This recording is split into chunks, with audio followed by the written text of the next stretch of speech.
Beautiful. However, I am doing a couple of things. I got Miro going, I got Rhino 8, and so we will see how my computer holds up for screen sharing today. But there's the assignment from last time, and my wife, of course, for other tutorial purposes. So I'm just gonna go ahead and hide this. And I don't think I ever actually told you guys this, but if you want to bring stuff back, you just type in show, right? And of course it'll show anything that's hidden.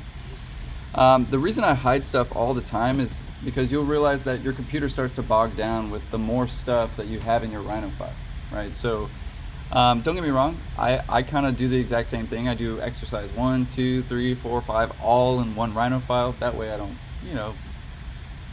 miss my Rhino file or get too many Rhino files going. But it's completely up to you how you want to get organized. And can't express this enough, I don't think I've actually brought it up yet. In your folders, it's a really good idea to be organized if you're not already. And the reason that is, well, you're setting your future self up for success, not for failure, right? I mean, just if we look at my SAC folder alone, I have every single class.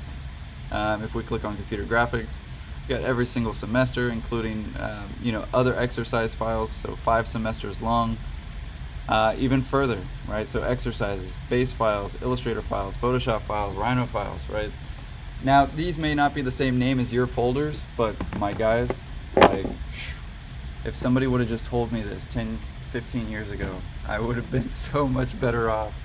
I think there was actually one winter break. I spent the entire 2 weeks just deleting and reorganizing and clicking on all the final and final one. No, really the final, right, is how I would label my file types.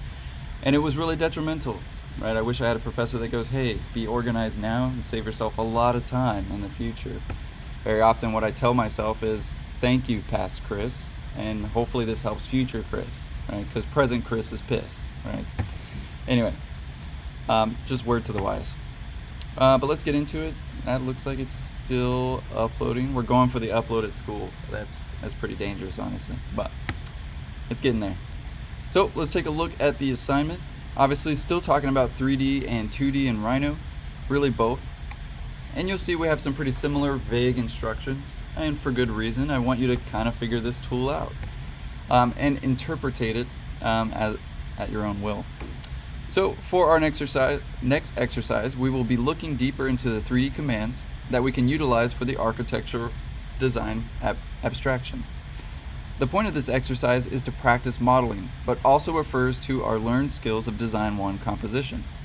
For this exercise, we will focus on the less process and more the product of the object itself. Using Boolean operations, sweep 1, sweep 2, pipe, network surface, lofts, or polycurves, we can set out to make a spaciously interesting compositional object. Follow the step-by-step instructions to again show the step-by-step order of operations to ensure efficiency of the modeling workspace. And just to go through it, you guys know me, I try to do the entire exercise in one video, so let's just get to it. And I've already made actually quite a bit of stuff, so it makes a lot of sense to just hide some of my layers and use them, right? Obviously I don't need my make 2D, any of this stuff. I'm gonna keep my 0. Oh, maybe it's under walls. No. Obviously the more organized you are, the more you can utilize these things. Get out of here. Obviously I just want to take these because, I don't know, it's already made, so why would I want to do that all over again? Work smarter, not harder, but also work harder. Okay? Guess we don't even need that one. And we got some of the steps in there. Yeah, not too bad. Obviously I can delete any of the information I don't need, but have a nice little base to make all those steps. I'm going to turn on the rest of my layers so I don't get too confused. And in fact, we will just hide them. Sweet. Get those as well. Saves us some computer space. But the first step, of course, is a 25 by 25 box. Let's get that box. I should probably get on a better layer. We'll go with the wall layer, why not? Box. Click anywhere, 25 feet, enter, 25 feet, enter, and 25 feet, enter. Gives us a nice little box. And we move on to step 2. Apply 3 subtractions of space to the box, or volume, I guess you could also say. Only in the X and Y axes. Alright, so I guess I'm going to need to figure out what the X and Y axes are. And I'm imagining that it's going to be the faces on the X and Y axes, so almost like our elevations. Our Z direction would be, of course, maybe the top and the bottom faces, because they are perpendicular to the Z axis. So, first case, make a copy. Hold Shift and get it into my other box of my step 2. And it's really vague on this one. I mean, it's just saying apply 3 subtractions. So I kind of want to go over a few things. In Rhino, we basically have also on our box tool, if you click on it, there's actually plenty of other solids, right? So you got cones, pyramids, spheres, truncated pyramids, toruses, and really everything in between. So in my case, let's start off with something simple. Right? Maybe I use a different layer on this one. I'll go with my glass layer just because it's a nice color. Start with some sort of cone, truncated cone. That's technically a space. It's got volume, yeah, definitely. And I'll definitely use this to subtract it from my box. However, I kind of want to start off with, again, I'm going to need to make steps. So in the back of my head, I kind of want to show the shapes first and then how they maybe get subtracted from our overall object. There's plenty of ways to make stuff. In fact, we can extrude. So I wasn't very specific about what shapes you needed. So I'm going to start off with maybe an irregular polygon. Sweet. Got something. I can extrude that. So I can extrude curve. And then there's a couple of options here. I can make it a solid, which would be good if I want to call this a space. So I'll make it a solid, and immediately you'll start to see that they cap. Well, let's go with that. It's looking pretty sweet. Make sure, yeah, it's just 3 subtractions of space to the box. Okay. So I got 1 space here, 1 space there. What other kind of space could I make? I can make a quick loft, right? So interesting enough, I can go from like a square or rectangle to a circle. Let's go like a big circle. That's pretty cool. I can lift it up a little bit, and I can basically loft these together. So I'm going to type in loft, enter. It's going to choose a direction for us, and that's okay. Press enter. And suddenly you have this pretty unique shape that goes from a square to a circle. Pretty sure I've seen a salsa bowl somewhere that looks just like this. Anyway. However, you'll notice that it's completely open. So when we have an open object, as long as it's perfectly flat. So what I mean by that is, well, if I take this guy and I move its angle from not flat, this might not work, right? It is a pretty simple object, so in this case I think it will, but just be kind of aware, not everything does exactly what it should. In our case, I'm going to cap it, stop the cap, and make it a solid object. Pretty sweet. And if I further wanted to change its proportions, I could, right? Of course, using gumball. That's looking pretty sweet. I got my 3 pieces. Let's go ahead and make a copy. Oh, that piece. Basically just holding shift, copy, click anywhere on the base, and click. Sweet. So let's start subtracting them from the object itself. I'm going to go with maybe this one over here. That looks kind of sweet. Kind of see an architectural design going on there. However, I want to avoid things like that. Right? Don't get me wrong, in this case the object is simple enough, it probably will cut it. But some of you may have realized that the more complex the geometry that you try to subtract or add, or some mathematical things just don't comprehend. In fact, when you subtract it, the computer goes, well, well, according to the math, you subtracted, but you actually added something. And that's where we usually get a lot of failures. So not to get into computer science or anything, but usually we want to avoid really irregular things of geometry. That, and they really don't fit usually into architectural design either. So kind of a nice safety net for us. But that's looking pretty sweet. I have it in ghosted mode, so I can kind of see what's going to be subtracted. So that's kind of nice. If I further wanted to enhance something, I could. Right? Maybe I want it to be a little taller.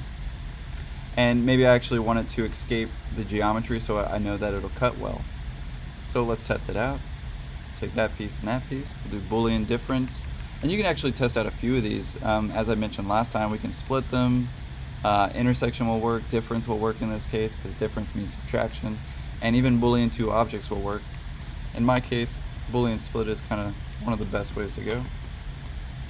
Once I click it, what's nice is Boolean split also keeps the piece that comes out. And kind of one of my favorites for that reason, because it's just kind of a default. But let's take that out. Sweet. Kind of a two-part process there. Too bad. Let's get this guy involved. I don't know, maybe there's a whole space in there. Oh, maybe it cascades through the entire piece. Maybe I can rotate it. Line it up with something. Maybe it needs to be a little bigger. Why not? Kind of want to get that space that we just made. It's looking pretty sweet. Looks like it's going to cut on this side as well. Not too bad, not too shabby. Let's try it again. So Boolean difference. Let's try a different one. Yeah, Boolean difference. It's going to ask me which one I want to subtract with. In my case, it's that guy. Enter. And it doesn't keep the piece, right? So, I mean, don't get me wrong, very useful tool, but in our case, we want to diagram and use those pieces. So maybe not in my best interest, or just make a copy, right? Not a big deal.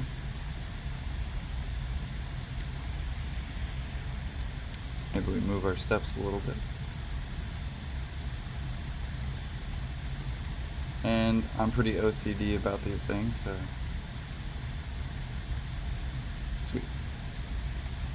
It's within the box, I guess. Let's try that again. Boolean difference, or two objects will work in this case too.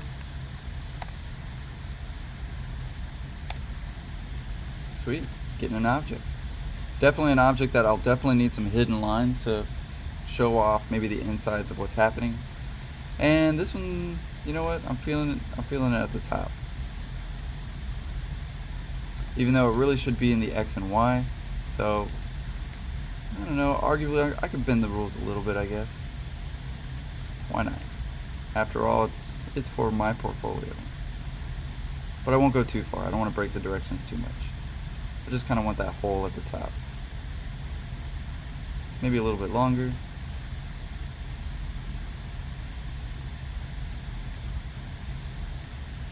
And off to the side. I like it. Let's do it.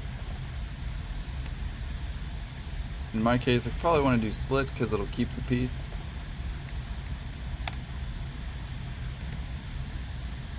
And I can move that piece off to the side. Sweet. And to be fair, I could even move it or keep it. And let's put it over here. We'll probably have to move those around. Now we got something, at least somewhat of a final piece there. And we can move on to step 3.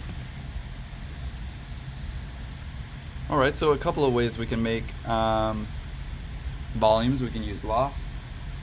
Let's go over some more. Right?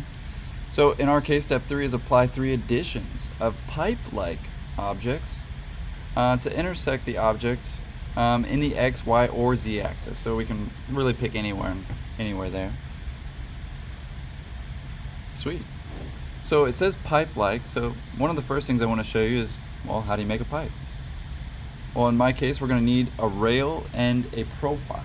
Those are two vocabulary words that, of course, are used to actually make shapes and model things. So in my case, I'm going to switch to an elevation view of some kind. Doesn't really matter where. In my case, I want to go straight through my object, so I don't know, I kind of want something a little whimsical. After all, it doesn't say I have to have a straight pipe.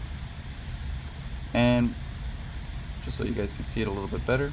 It also has these points that we can use and further develop if we want something a little bit more interesting or beautiful. In fact, I used to have this professor who said we weren't allowed to use curves because we don't really know how to use them yet. And I definitely understand what she meant. Something about curves, that there's a right curve and definitely a wrong curve. But I'll let you test some things out. In fact, it does become much more complicated with curves, and I don't mean straight lines, but curved can be quite compelling with geometry.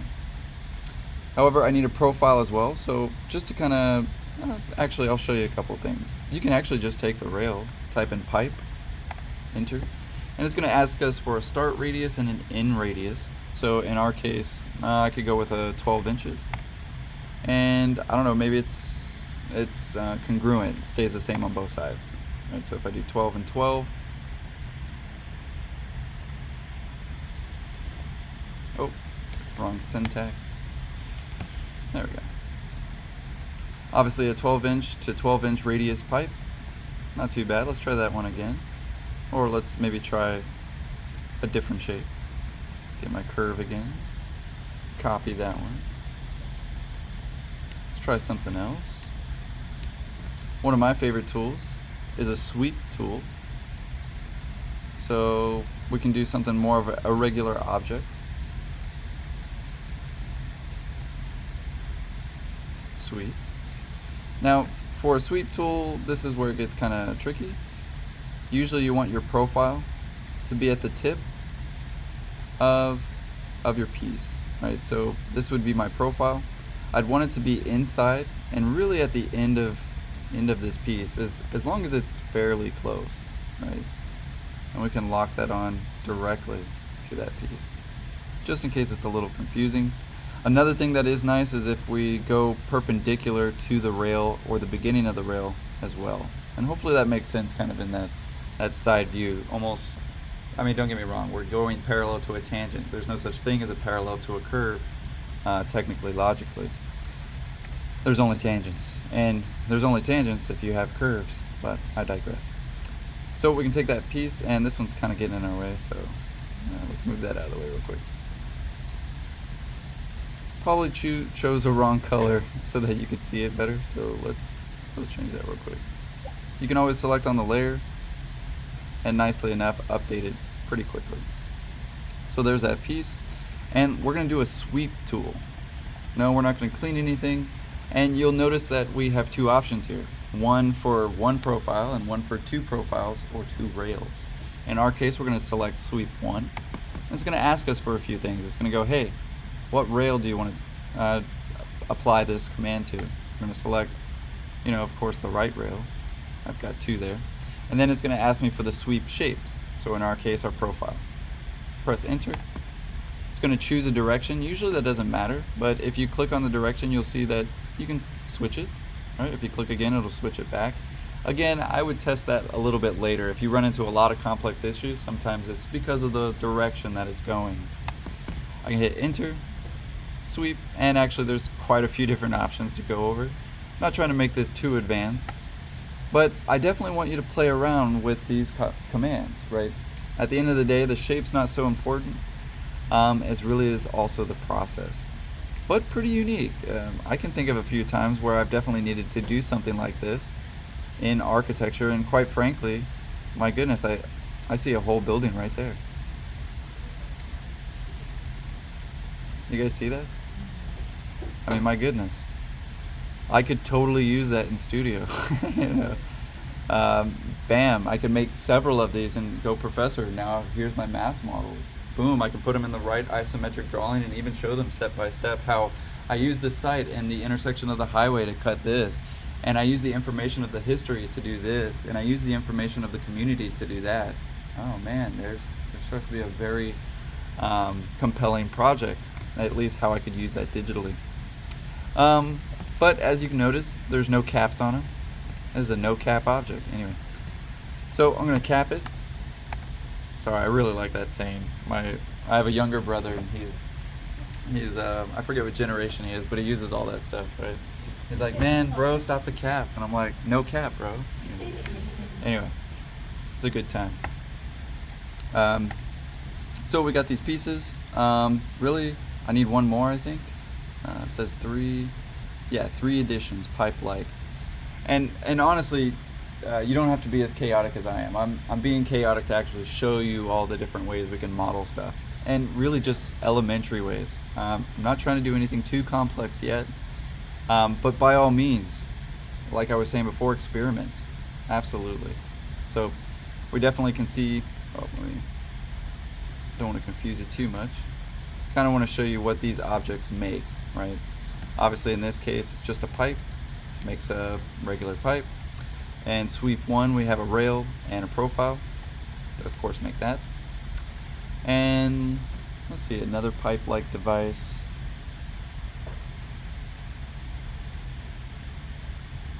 Probably the rotation tool. That's kind of pipe-like. So let's start off with a pipe. In my case, let's do something maybe more like that. It does say that I can choose any direction, so I've already got 2 in the Z direction. Let's do 1 in the Y or X. Maybe move that around so you guys can see it a little bit better, and get out of place. There we go. So I'm going to try sweep 2. Not too bad. In my case, let's start off with a square. And sometimes I'll just draw things in 2 dimensions and then just flip it myself. Honestly, saves me a lot of time than going from other views, draw it in elevation, try to fix something.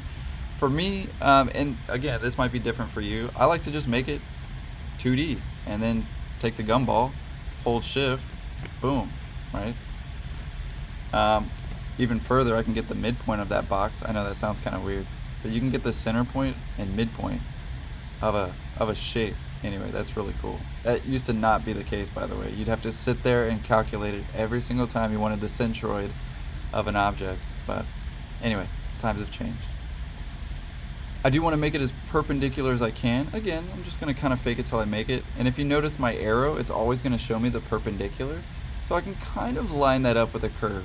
Again, there's no such thing as perpendicular to curve, but I digress. So we got a shape there, and let's do a unique shape on the other side. So let's go with a hexagon. 6 sides, sweet. Use my center point, and let's go a little bit big, why not? And flip that guy. Perfect. So in my case, I'm going to try a sweep 2, and it's going to ask for 2 things. It's going to say first rail. It's going to ask for a second rail. Oh, I don't have a second rail. So let's make one. And it looks like it's not going to be 2 profiles, but it's 2 rails. Let's try it out. In fact, let's just copy this one.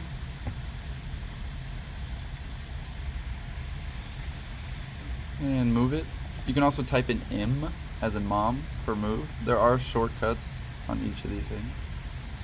You can rotate. If you don't want to necessarily use gumball and you want to rotate it from a certain point, you definitely can. Just rotate. So let's try those 2.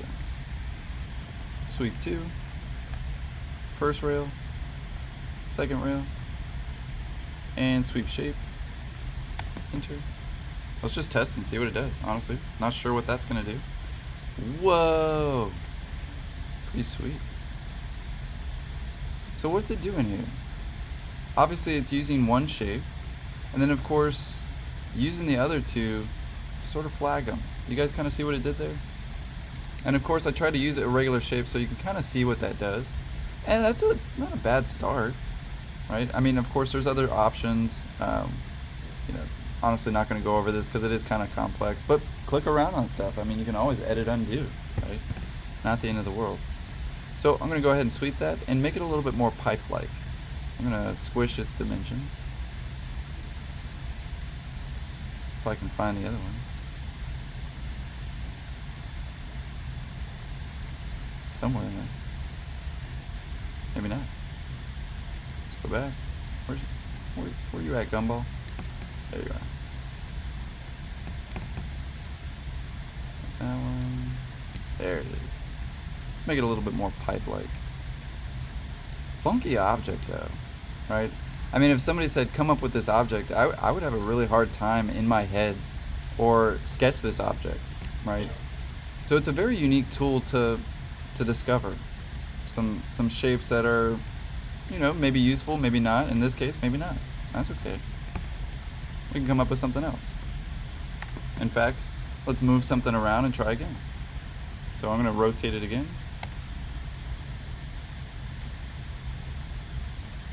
And move it in a little bit more. And then, I don't know, rotate it. Why not?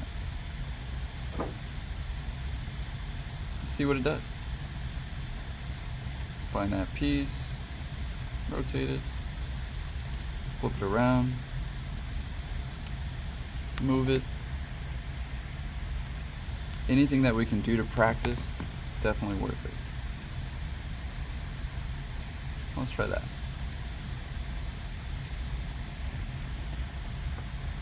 Sweep 2, rail 1, rail 2, and profile. Enter. Oh, different. Definitely different. I could think of about several urns and vases that look just like that. I could 3D print it, and man, it looks like almost like a piece to an architectural top. A little bit. But terribly interesting, to say nonetheless. Obviously, I think if I used a circle, it'd probably make a more pipe-like shape. So let's maybe try that. Except, you know, I could just use that center point and use that point in order to go. Force fake it till I make it. Let's try it on a circle this time. Why not? Shits and giggles.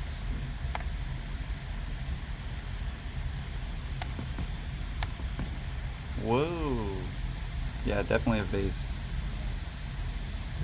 But again, might be useful for whatever you're doing. In my case, you'll notice I might want to use my gumball, but it's kind of all out of sync, at least with the object.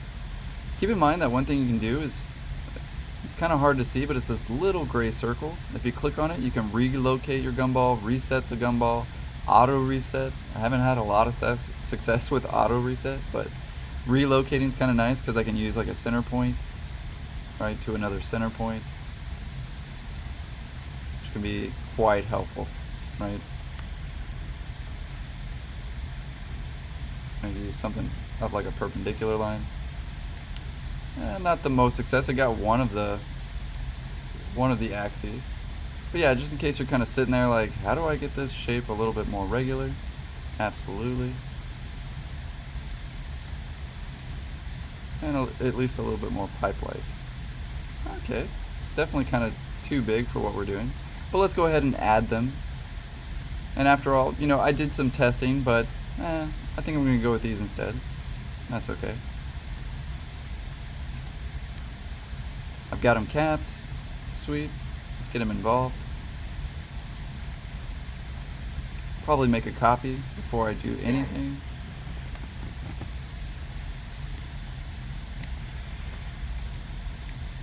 And keep going. I do need 3 of them, so maybe we move that one around here, there. Fairly interesting. It's a little too outside the object for my taste. Something like that. Seems pretty big here, so I don't want to rotate that one. Why not? Kind of nice. Oh, you know, that one actually looks more like a nice horizontal. Seems kind of sweet. Very Morphosis. If you've ever heard of the architect group called Morphosis.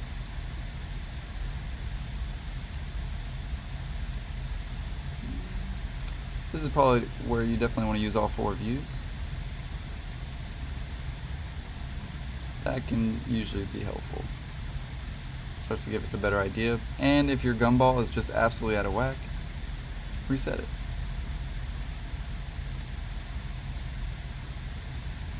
But yeah, that's starting to look pretty interesting, I'd say.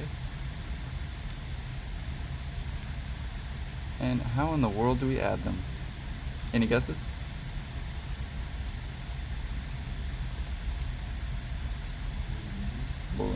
Thank you. Just seeing who's paying attention.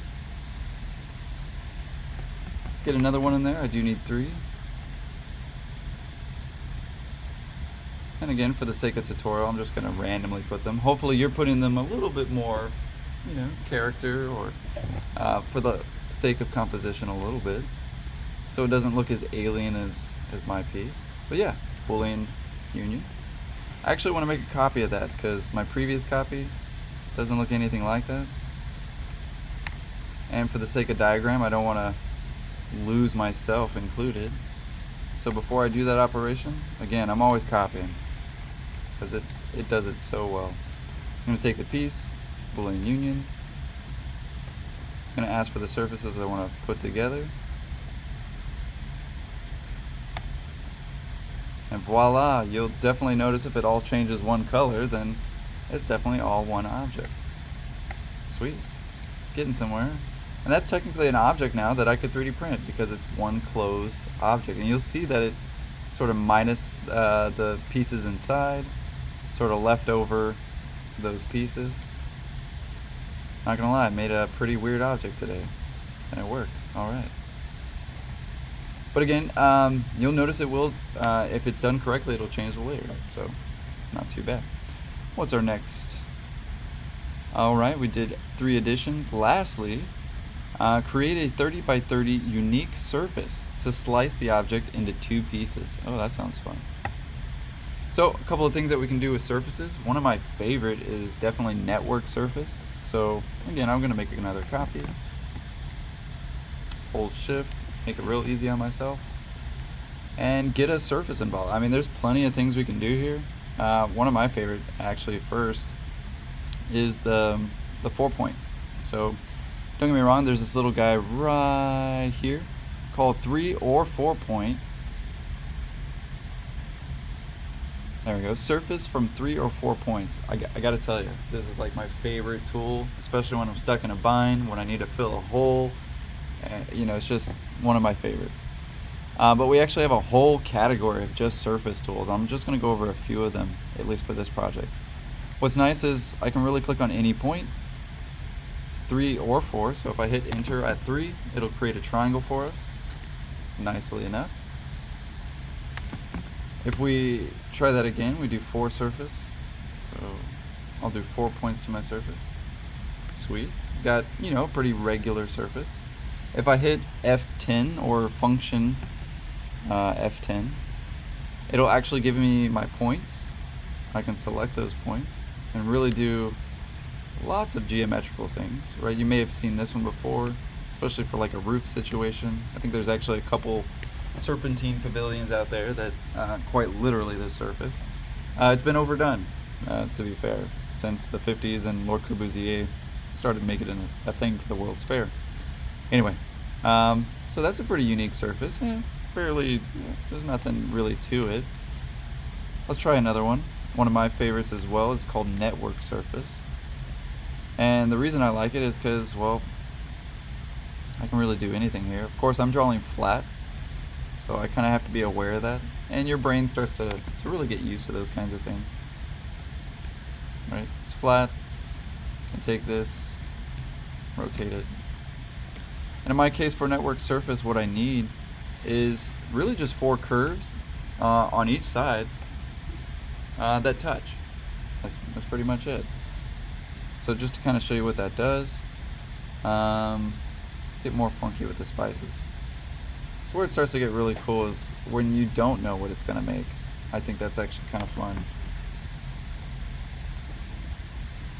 Take that one again, hold shift, and of course move it. And again, really the only thing about network surface command is that each of these do need to be touching at the point.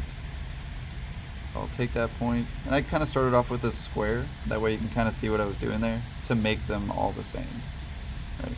Eventually I'll delete that square, and for the sake of tutorial, let's just copy that. However, you can make them all different, which is a really cool thing to do with network surface. This is definitely going to make a complex one. I can't wait to see. I can only imagine what that looks like in my head. But I'm going to take each of those 4, I'm going to type in network surface, and it's going to make it for me.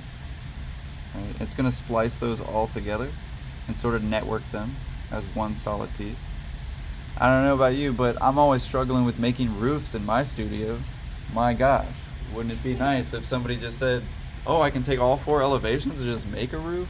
Well, yes and no, right? Your studio professor might not like that so much.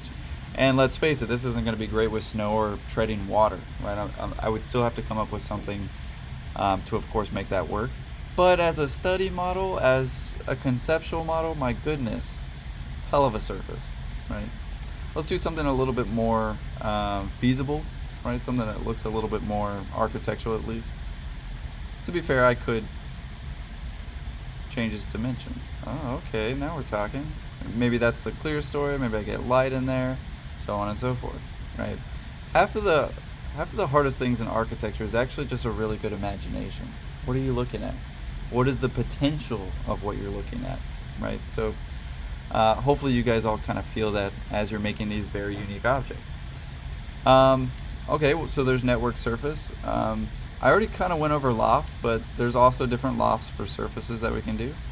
And one of my favorite things to do, to make it easier on ourselves, we'll make it kind of off to the side. So I'm going to make something with a few points, that way I can manipulate it. So maybe 1, 2, 3, 4, 5, enter. And you know, time is money, so you know, I'm looking to save myself some time. But at the same time, I want a pretty unique surface here. So I'm going to take all of these, I'm going to hit F10 and get a series of points. And I bet you can kind of see where this is going. I can take each point individually and manipulate it. Maybe I want to start off with something that's quite soothing, and then maybe comes up, and this part stays up. I don't know. Again, I could definitely draw this over my floor plans and start coming up with a roof very easily. Maybe it's a very grand position in the middle. Maybe this comes down a little bit. Obviously, I'm making this up as I go.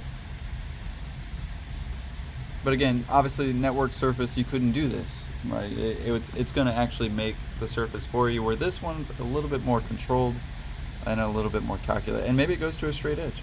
I don't know, maybe that's my design. So I'm going to take all of these, and I'm going to loft them, enter, and it's going to make a surface for us. Pretty sweet. And there's actually quite a few things I could do. Loose, tight, straight sections. That can actually be quite useful if you're ever in fashion design.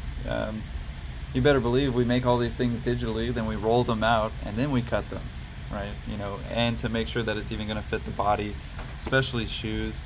A lot of computer design in shoes now.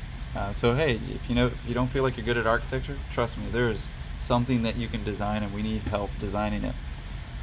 We can even rebuild it, control the points. I can make it a very complex object and make it 30 points strong. You kind of see what that does. Adds a lot more layers to it, and really starts to make it a curvilinear object. Just to kind of see what that looks like in a rendered view. Because most of the time you can kind of see that it's still